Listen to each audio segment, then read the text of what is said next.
I'm the Chief Executive of an organisation called Skillshare International.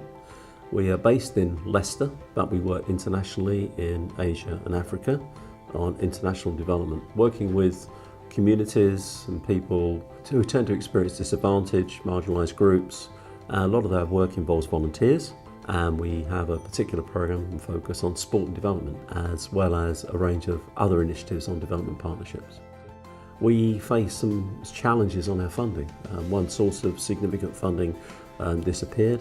We had to move to a position where we were no longer reliant on this long-term grant, but to actually take a view of getting out and getting resources and funding from a range of different sources.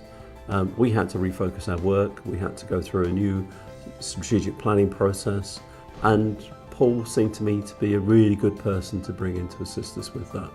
So he was, in one sense, working with us with established staff that were going to face significant change, and bringing in new people who knew nothing about the organisation together as part of developing a new strategic plan for the organisation.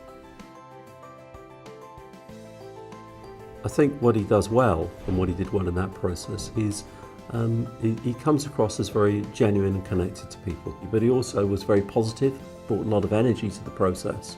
That kind of energy and connection that he has with people, which made such a difference.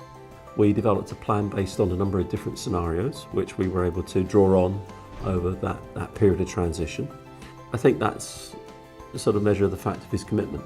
I think he was prepared to do that. He'd come to us to do the work, and then he stayed to do a little bit of work as a trustee. He can't do that in every situation, I know, but he helped us through a very particular and difficult period. We've rebuilt the work significantly, and Paul made a really important contribution in laying the foundations for that. And if you want someone that's going to bring energy to the situation, who's going to have empathy with the challenges you face, and is going to work with you to identify some of the solutions, then Paul's a really good person to bring in, because that's his skill set. I need people that are going to come in and provide an opportunity for us to work through our problems and our challenges, to think about our strategies going forward, and to think about new ideas and innovation. And that's really Paul's strength. So if that's where you want to go, then Paul's a really good person to consider.